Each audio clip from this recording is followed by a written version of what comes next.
And Pakistan में बालूचिस्तान के against हो रहा डिस्क्रिमिनेशन के अगेंस्ट हम इंडियंस तो सोशल मीडिया में बहुत बातें करते हैं, लेकिन क्यों हम इंडियंस अपने आप के अगेंस्ट हो रहा डिस्क्रिमिनेशन के बारे में बात नहीं करते हैं? Why?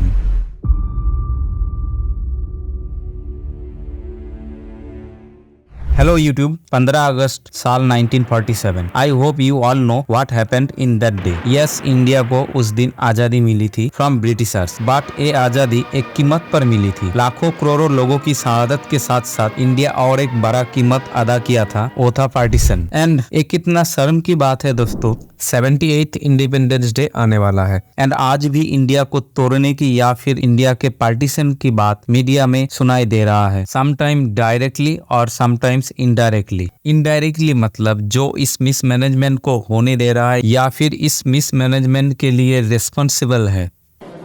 See, there should be a balance. The entire country is one. You can't only look at the Hindi belt. You have to look at the entire country. दोस्तों, आप सब्सक्राइब करो या ना करो, लेकिन आप लोगों से उम्मीद है कि please criticize me in comment section. शायद आप लोगों के क्रिटिसिज्म से ही मैं बेटर यूट्यूबर बन सकता हूं। Back to the main topic. दोस्तों, 1947 में इंडिया पार्टीशन या फिर वर्ल्ड के किसी भी देश के पार्टीशन के पीछे यूं तो बहुत सारे रीजन हो सकता है, लेकिन common and one of the primary reason is political discrimination and political mismanagement. Like east Pakistan के लोगों के अगेंस्ट डिस्क्रिमिनेशन के वजह से ही बांग्लादेश एक इंडिपेंडेंट नेशन बन पाया था। एंड पाकिस्तान में बालूचिस्तान के अगेंस्ट हो रहा डिस्क्रिमिनेशन के अगेंस्ट हम इंडियंस तो सोशल मीडिया में बहुत बातें करते हैं, लेकिन क्यों हम इंडियंस अपने आप के अगेंस्ट हो रहा डिस्क्रिमिनेशन के बारे में बात नहीं करते हैं? Why?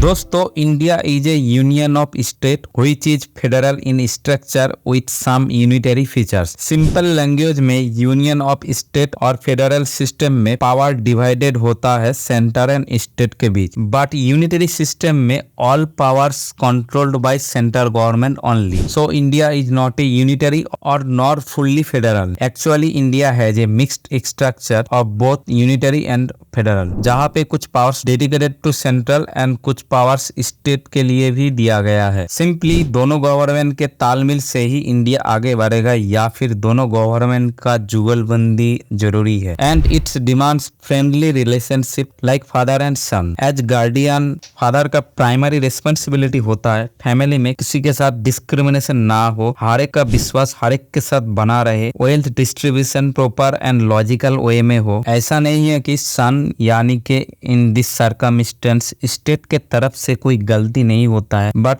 Ultimate responsibility belongs to head of the family और head of the nation. Though you can't compare nation और family copy to copy, but you can use family as metaphor and you can take reference from family bonding, क्योंकि दोनों के structure बहुत similar दिखाई देता है and दोनों system में डिस्क्रिमिनेशन दिखाई देता है। एंड ये डिबेटेबल है कि वो डिस्क्रिमिनेशन लॉजिकल ग्राउंड पे किया जाता है या फिर ओनली फेवरिज्म के तौर पे किया जाता है। Nation wants to no.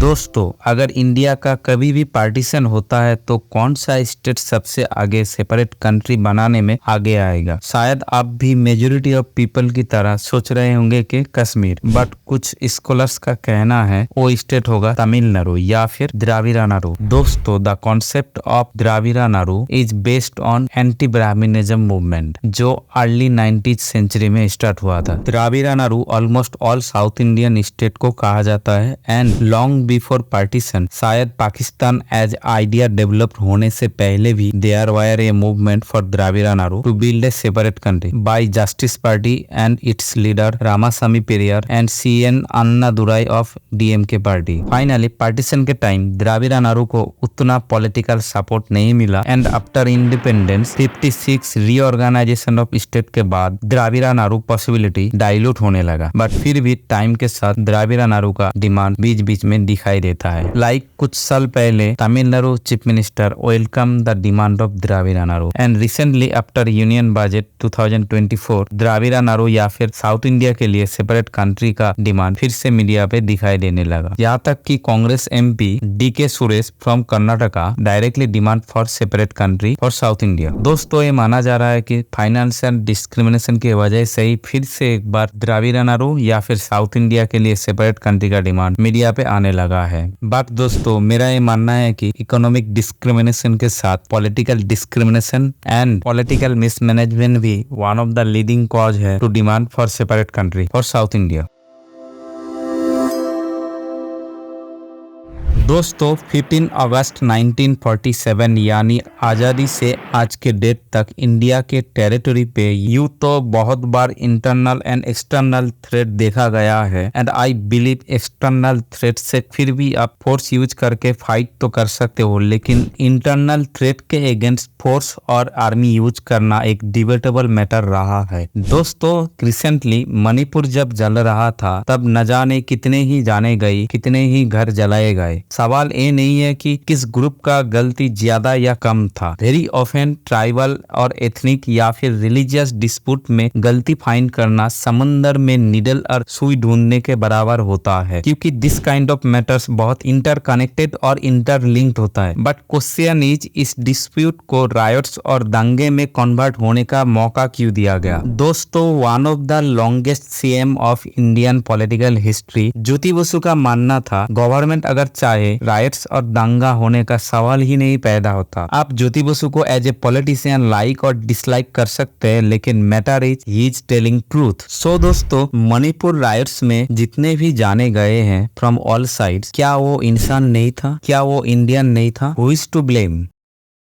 May be government. Similar type के इशू नॉर्थ ईस्ट के ऑलमोस्ट हर एक स्टेट में टाइम टू टाइम दिखाई देता है। सो आप कितने लोगों को मारोगे, ये अलग बात है। जितना डेथ काउंट बढ़ेगा सेपरेटिस्ट ग्रुप के लिए यूथ को माइंड वॉश करना उतना ही इजी होगा and ultimately sometimes separate country का डिमांड अपीयर होने लगता है इन जनरल पॉपुलेशन ऑल्सो। दोस्तों मॉडर्न डे खालिस्तान मूवमेंट के पीछे भिंद्रनवाले को मेन कल्प्रिट माना जाता है, बट हु बिल्ड और supported Bhindranwala to become Bhindranwala I think you all know. दोस्तों 15 साल पहले की बात है जब छत्तीसगढ़, झारखंड, उड़ीसा एंड वेस्ट बंगाल पे नक्सलिज्म मूवमेंट बहुत एग्रेसिव था, तब मैंने एक डेली न्यूज पे एक आर्टिकल पढ़ा था एंड मेरे पास इस बात का अभी कोई सबूत भी नहीं है। According to that article Jawaharlal Nehru एक बार होल कंट्री के लिए कहा था कि अगर नेशनल डेवलपमेंट या फिर देश की प्रोग्रेस के लिए अगर सेक्रीफाइस डिमांड करता है तो डिमांड को फुलफिल करना चाहिए, यानी कि सेक्रीफाइस करना चाहिए। बट कॉलमिस्ट का आर्गुमेंट था व्हाई ऑलवेज आदिवासी और tribal people sacrifice themselves, why not lower class या अपर क्लास या मिडिल क्लास। एंड दोस्तों कहीं ना कहीं आदिवासी एंड ट्राइबल पीपल के साथ अंडर डेवलपमेंट का इशू और जमीन का इशू तो है। And here also political leadership adivasi और ट्राइबल पीपल को मेन स्ट्रीम सोसाइटी से जुड़ने में फेलियर दिखाई देता है। देन कश्मीरी पंडित को कौन भूल सकता है, बट शायद गवर्नमेंट कश्मीरी पंडित को भूल गया है। Almost all government forgot Kashmiri Pandit और use them as political agenda. And in this incident जब कश्मीरी पंडित का एक्सोडस हो रहा था तब JN के गवर्नर एंड सेंट्रल गवर्नमेंट का एक्टिविटी बहुत क्वेश्चनेबल था। एंड दोस्तों whatever the reason, Kashmiri Muslims का कलेक्टिव पनिशमेंट कहाँ तक जस्टिफाइड है? 1 और 2% सेपरेटिस्ट के लिए 100% पॉपुलेशन को कंटिन्यू पनिश करना एक क्वेश्चनेबल हो सकता है, या फिर आप कश्मीरी मुस्लिम्स को इन टोटल टेररिस्ट मानते हो? देन यहाँ पे एक लॉजिकल क्वेश्चन आ जाता है, तब भी तो they are also Indian. I can tell you one thing, there is no doubt that pandits के साथ जुल्म हुआ, लेकिन कश्मीरी मुसलमान के साथ भी जुल्म हुआ और मल्टीप्लाई बाय 50 जुल्म हुआ। You cannot just document the pain of one community. Like Manipur Kashmir issue और ज्यादा कॉम्प्लिकेटेड एंड इंटरकनेक्टेड है। एंड कभी अपने आप को मणिपुर, छत्तीसगढ़ या फिर कश्मीर के शू में तो डाल के देखिए। एंड मेरा ये मानना है कि आपके आंख से आंसू रुकने का नाम ही नहीं लेगा। दोस्तों यूं तो Kashmir conflict is totally political mismanagement, not just Nehru era, after that and present time में 2090 में 370 को रिवोक किया गया। लेट्स सी क्या इस दफा 370 रिवोक डिसीजन कश्मीर कश्मीरी लोगों के लिए पीस ब्रिंग करने में सफल हो पाता है या नहीं। फाइनली दोस्तों, as you can see almost all separatist movement के पीछे एक कॉमन फैक्टर दिखाई देता है, वो है पॉलिटिकल मिसमैनेजमेंट और political discrimination. And I believe हमारे पॉलिटिशियंस को और ज्यादा कॉन्शियस और रिस्पॉन्सिबल होना पड़ेगा इन दिस मैटर। दोस्तों, एज ए इंडियन टेरिटरी के अंदर जो भी इंसान रहता होगा उसको एज ए इंडियन ही देखना चाहूंगा। There is no them versus us, there is no Congress BJP और Hindu Muslim. Even some of them belongs to separatist group, but फिर भी they are all Indian citizen. शायद आप कह सकते हो दे चूज रॉन्ग पाथ, या फिर इनडायरेक्टली उसी रास्ते पे ढकेला गया है। दोस्तों, कोई भी इंसान बाय बर्थ बुरा या फिर अच्छा भी नहीं होता है। लाइकवाइज कोई टेररिस्ट बाय बर्थ नहीं होता है। उसका माहौल, परवरिश या फिर सोशल स्टेटस उस इंसान को अच्छा या बुरा बनाता है। लाइक गांधी जी का कहना था, hate the crime not the criminal. So we should try to build a better society और माहौल फॉर ऑल इंडियंस, जहाँ किसी की अगेंस्ट डिस्क्रिमिनेशन और पॉलिटिकल मिसमैनेजमेंट ना हो एंड ना ही कोई पार्टीशन के बारे में बात करे। जय Hind, and please like, share and subscribe my channel. Thank you.